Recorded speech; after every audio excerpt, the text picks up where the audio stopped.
Bulletin का आगाज करें। आपको बताएं, लोड शेडिंग के सताए कराची वालों को बिजली का नया झटका देने की तैयारी कर ली गई है कि इलेक्ट्रिक की बिजली महंगी करने की दरखास्त की समाअत आज नेपरा करेगा। मंजूरी की सूरत में कि इलेक्ट्रिक सारिफीन पर 10 अरब 93 करोड़ रुपए का बोझ मुंतकिल हो सकता है। के इलेक्ट्रिक की सहमाही फ्यूल एडजस्टमेंट की समाअत भी होगी। जनवरी से माह मार्च की एडजस्टमेंट में के इलेक्ट्रिक ने फी यूनिट 4 रुपए 52 पैसे इजाफा मांगा है।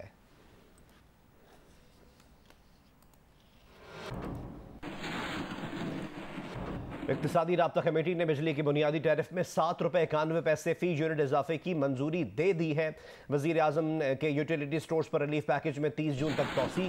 मुल्क भर में घी 300 रुपए फी किलो फराहम करने और यूटिलिटी स्टोर्स के लिए 3 अरब 44 करोड़ रुपए की सप्लीमेंट्री ग्रांट की मंजूरी भी दी गई है। वजीर खजाना मिफ्ता इस्माइल की जेर सदारत इक्तिसादी राब्ता कमेटी का इजलास हुआ, जिसमें विफाकी वज़रा, सेक्रेटरीज और दीगर आला हुकाम ने शिरकत की। इजलास में वजीर आजम के यूटिलिटी स्टोर्स पर रिलीफ पैकेज में 30 जून तक तोसी की मंजूरी दी गई है। कमेटी ने यूटिलिटी स्टोर्स पर मुल्क भर में घी 300 रुपए फी किलो फराहम करने की मंजूरी दे दी।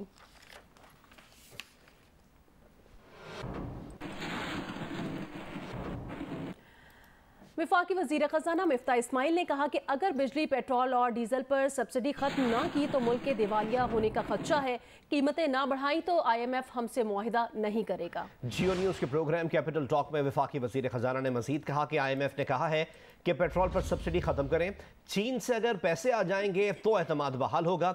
2-3 माह में महंगाई का मसला कंट्रोल कर लेंगे। उन्होंने मजीद कहा कि महंगाई की शरह 25 से 30% तक नहीं जाएगी।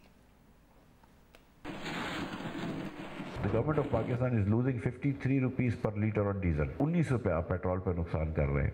अगर आप ये प्राइसेस नहीं बढ़ाते, अगर आप बिजली की प्राइसेस नहीं बढ़ाते और आपके साथ फिर IMF मुआहिदा भी नहीं करता, मैं आपको सीधी सीधी बात बता रहा हूँ, you are at the edge of the precipice, then you are looking at disaster. जब तक आप दोस्तों के पैसे से काम करेंगे आप कभी भी आगे नहीं बढ़ेंगे।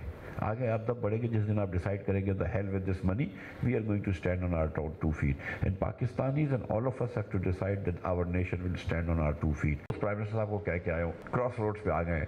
हम अगर सीधे हाथ चले जाते हैं सीधे हाथ पे तो बहुत पेनफुल फैसले होंगे। 2 मरतबा हमने 30 रुपये पेट्रोल बढ़ाया है। मैं आपको यकीन दिला रहा हूँ कि वज़ीर आज़म साहब बिल्कुल खुश नहीं थे, और क्योंकि ये समरियाँ मेरी तरफ से जाती हैं तो काबीना के मेंबरान भी मुझसे बड़ा नाराज़ होते हैं कि तुम बार बार ये क्यों बोलते हो।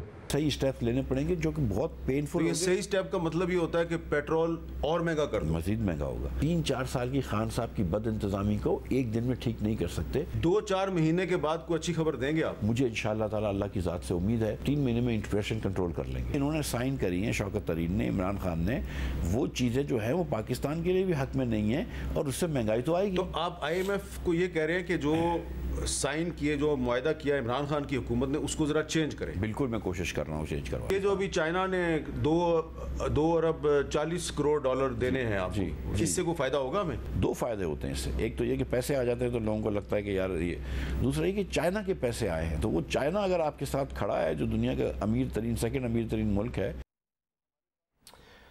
पंजाब असम्बली में माली साल 2022-23 का बजट जो कल पेश किया जाना था वो पेश ना किया जा सका। इजलास आज दोपहर 1 बजे तक मुलतवी कर दिया गया है। स्पीकर चौधरी परवेज इलाही ने रूलिंग दी कि चीफ सेक्रेटरी और IG पुलिस को ऐवान में लाया जाए। उन्होंने अताउल्लाह तारड़ को भी ऐवान से बाहर निकाल दिया। बजट इजलास 6 घंटे ताखीर से शुरू हुआ तो PTI के चौधरी जहीर ने कहा कि अता तारड़ रुकन असम्बली नहीं, वो ईवान में नहीं बैठ सकते। स्पीकर ने अता तारड़ को बाहर निकालने के लिए सार्जेंट एट आर्म्स को बुला लिया। अता तारड़ ने इनकार किया तो स्पीकर ने कार्रवाई आर्जी तौर पर मुलतवी कर दी। अता तारड़ ये कहकर बाहर चले गए कि वो बजट रोकना नहीं चाहते। मैं इस बजट को रोकना नहीं चाहता। ये 12 करोड़ आवाम का बजट है, ये उन लोगों का बजट है जो दिहाड़ीदार, मजदूर, किसान है। मैं अंडर प्रोटेस्ट वॉकआउट करता हूँ। 1 घंटे बाद इजलास दोबारा शुरू हुआ और वजीर आला हमजा शहबाज भी पहुंच गए। स्पीकर परवेज इलाही ने एक और रूलिंग देते हुए IG और चीफ सेक्रेटरी को भी हाउस में लाने का हुक्म दिया और कहा कि वो दोनों ना आए तो बजट पेश नहीं होगा।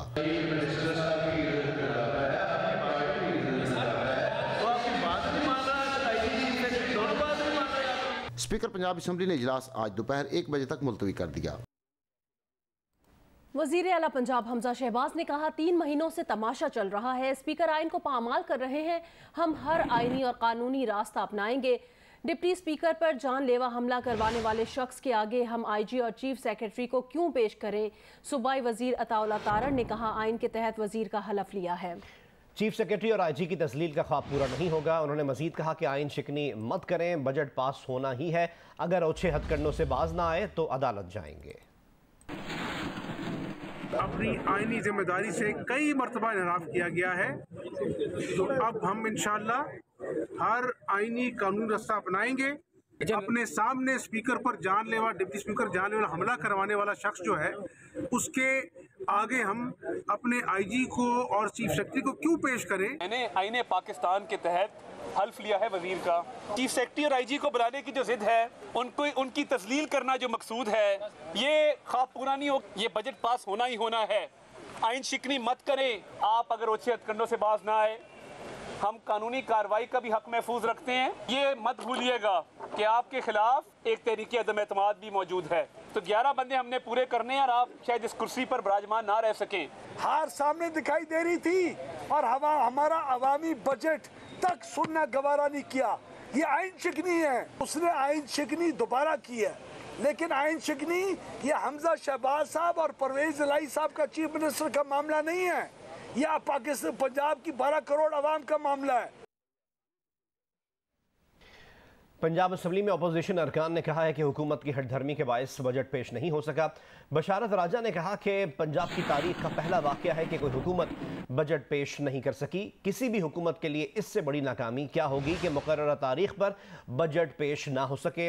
बिजनेस एडवाइजरी की मीटिंग में तय पाया था कि आईजी और चीफ सेक्रेटरी गैलरी में आएंगे। सिप्तान खान ने कहा कि हमारा मुतालबा था कि अरकान पर मुकदमात दर्ज किए गए, उनका जवाब दिया जाए। मियां असलम इकबाल ने कहा जब तक आईजी पंजाब और चीफ सेक्रेटरी नहीं आते, हाउस नहीं चलने देंगे।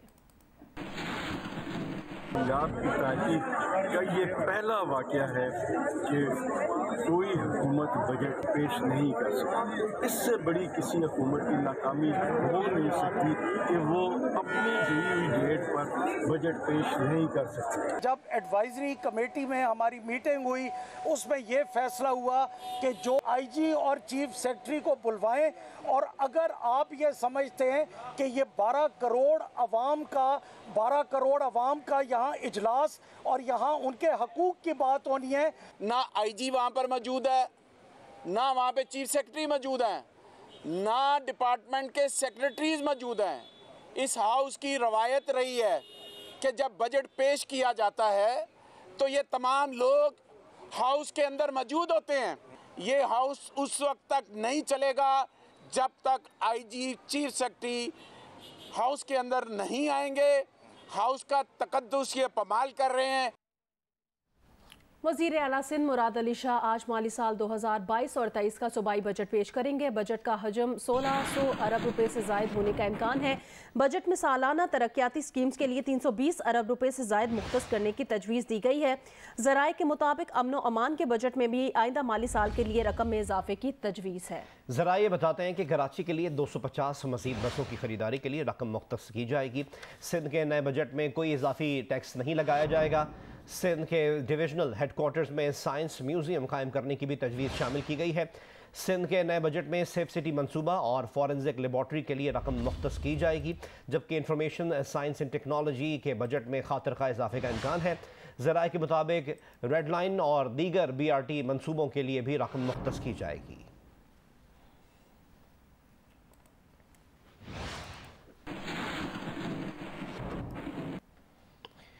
IMF का कहना है कि इब्तदाई जायजे के मुताबिक पाकिस्तान के वफाकी बजट को मुस्तहकम और IMF प्रोग्राम के कलीदी मकासद के मुताबिक लाने के लिए इजाफी इक़दाम की ज़रूरत होगी। पाकिस्तान में IMF के तर्जुमान ने जियो न्यूज़ के नुमाइंदे अशरफ मलकम से गुफ्तगू में बजट पर रद्द-ए-अमल में कहा कि कौमी असम्बली में पेश किए गए वफाकी बजट को बगौर देख रहे हैं। बाज़ महसूलात और अखराजात की मज़ीद वजाहत के लिए हुक्काम के साथ बातचीत जारी है। तर्जुमान IMF ने कहा इब्तदाई जायजे से लगता है बजट को मुस्तहकम करने के लिए मज़ीद इक़दाम की ज़रूरत होगी। बजट को IMF प्रोग्राम के कलीदी मकासद के मुताबिक लाने के लिए भी इजाफी इक़दाम करना होंगे। तर्जुमान ने कहा फंड का अमला इस सिलसिले में हुक्काम की कोशिशों और उमूमी तौर पर मैक्रो इकनॉमिक इस्तेहकाम को फ़रोग देने की पॉलिसीज़ के नफाज में ताउन के लिए तैयार है।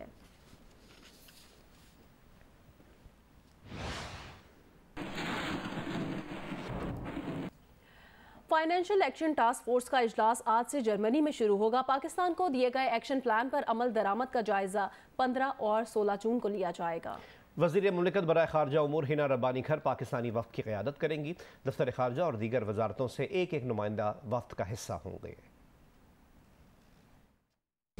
FATF ने पाकिस्तान का नाम जून 2018 को ग्रे लिस्ट में डाला और 29 निकात पर अमल दरामद का कहा।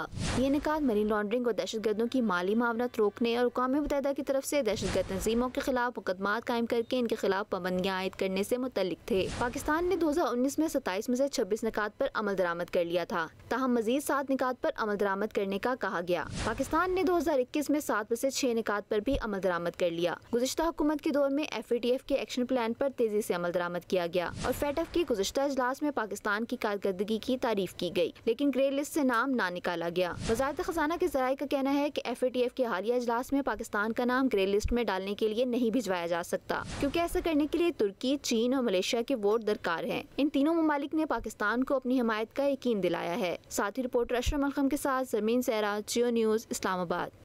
मुल्क के बेशतर मैदानी इलाकों में मौसम शदीद गर्म और खुश्क रहने की तवक्को है। महकमा मौसमियात के मुताबिक शाम या रात के दौरान जनूबी पंजाब और बालाई सिंध में गर्द आलूद हवाएं चलने का इम्कान है। इसके अलावा बालाई खैबर पख्तूनख्वा, जनूबी पंजाब, गिलगित बल्तिस्तान, कश्मीर और इससे मुल्हिका पहाड़ी इलाकों में आंधी और गरज चमक के साथ बारिश हो सकती है।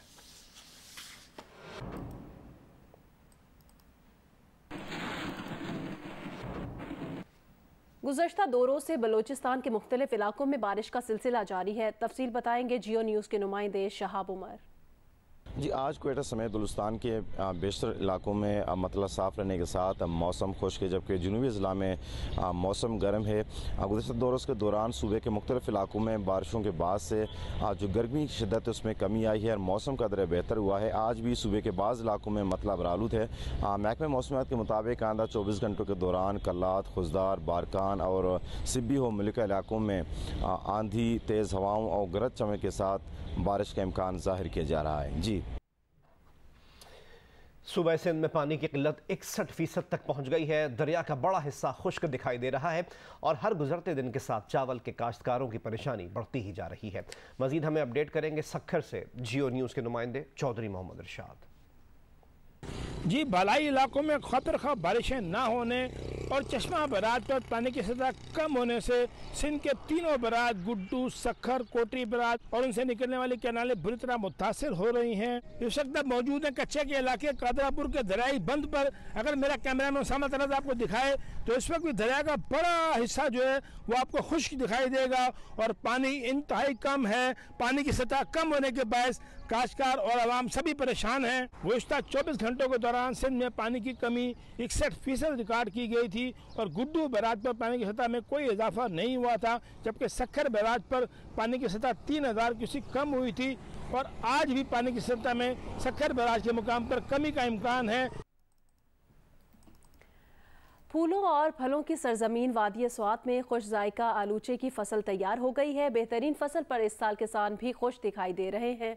मजीद बताएंगे महबूब अली। जिपकुल वादी स्वात, जिसको फलों का सरजमीन भी कहा जाता है, यहाँ पर वसी पैमाने पर आड़ू, खुबानी, आलूचा, सेब और दीगर फलों के बागात वसी रकबे पर फैले हुए हैं। वादी स्वात में आलूचों की फसल तैयार हो गई है और मुख्तलिफ मार्केटों में आलूचा का फसल जो है वो सप्लाई किया जा रहा है। किसान कहते हैं कि जिला स्वात में 8000 एकड़ रकबे पर आलूचों के बागात मौजूद है और इन बागात में मुसलसल इजाफा हो रहा है। यहाँ पर किसानों का ये भी कहना है कि अगर उनको हुकूमती सरपरस्ती हासिल हो जाए और इस फसल को बरामद करने के लिए इक़दाम उठाया जाए तो इससे न सिर्फ वो मकामी किसान जो है वो खुशहाल हो सकते हैं। किसान कहते हैं कि इस साल उनकी फसल बहुत अच्छी हुई है और उनको जो 5 किलो पर मबनी एक कॉटन होता है, जब वो मुख्तलिफ मंडियों में सप्लाई किया जाता है तो उनको तकरीबन उससे 500 से 600 रुपये हासिल होते हैं। इस लिहाज से इस साल उनको अच्छा खासा मुनाफा मिल रहा है, जिसके बाइस किसान काफ़ी खुश नजर आ रहे हैं। दरिया झेलम के किनारे कायम तजावुजात और कब्जा माफिया के खिलाफ ऑपरेशन किया गया। कार्रवाई के दौरान 6 कनाल अराजी वागजार कराई गई है, जिसकी मालियत करोड़ों रुपए बताई जा रही है। मजीद हमें अपडेट करेंगे नुमाइंदा दियो न्यूज़ सुहेल इम्तियाज़ खान। झेलम किनारे महकमा नार की जो अराजी नाजायज़ कब्ज़ा हुआ था, वहाँ पे तामीरात शुरू थी। डिप्टी कमिश्नर के अहकामात के ऊपर मारिया जावेद असिस्टेंट कमिश्नर ने वहाँ पे एक बड़ा ऑपरेशन किया जो करोड़ों रुपए मालियत की अराजी को वागजार करवाया। हमारे साथ मारिया जावेद असिस्टेंट कमिश्नर मौजूद है, उनसे जानते हैं। हमने महकमा अनहार की प्रॉपर्टी थी दरिया के किनारे झेलम के, वहाँ पे हम लोगों ने तकरीबन 6 कनाल 7 मरले के करीब जो अराजी थी सरकारी, उसको वागुजार कराया। इस जगह पे जो सरकारी अराजी है उसका जो वैल्यू है पर मरला वो 7,33,000 है, जिसके मुताबिक हमने 9 करोड़ के करीब या 9 करोड़ से ज़ायद की अराजी को वागुजार कराया। ये जो अराजी वागुजार कराई गई है, यहाँ पर जो है पब्लिक के लिए एक पुरफजा मकाम बनाने के लिए एक पार्क बनाया जाएगा। सरगोदा के डिस्ट्रिक्ट हेडक्वार्टर्स अस्पताल में डॉक्टर्स की हड़ताल 9वें रोज़ में दाखिल हो गई है। खुशाब और मंडी बहाउद्दीन के डॉक्टर्स ने आज से हड़ताल का ऐलान कर दिया है। सरगोदा में डॉक्टर्स की हड़ताल के बायस DHQ टीचिंग अस्पताल के outdoor operation theatre, x-ray room और MRI में इलाज मुआवजा बंद कर दिया गया है। डॉक्टर्स, नर्सेज और पैरामेडिक स्टाफ ने एहतजाज करते हुए अस्पताल में धरना दिया और शदीद नारेबाजी भी की। एहतजाज करने वाले डॉक्टर्स के मुताबिक 4 डॉक्टर्स और एक नर्स को खातून की हलाकत में कोताही बरतने पर मुअत्तल कर दिया गया था। वज़ीर आला हमजा शहबाज ने 19 मई को अस्पताल के दौरे के दौरान डॉक्टर्स की मुअत्तली का हुक्म दिया था। डॉक्टर्स ने इस इक़दाम को एकतरफा इंतकामी कार्रवाई करार दिया और कहा कि हमारा मौक़िफ़ सुने बगैर डॉक्टर्स को मुअत्तल किया गया। इस मौके पर डॉक्टर्स ने ऐलान किया कि डॉक्टर्स और नर्सेज की बहाली तक हड़ताल जारी रहेगी।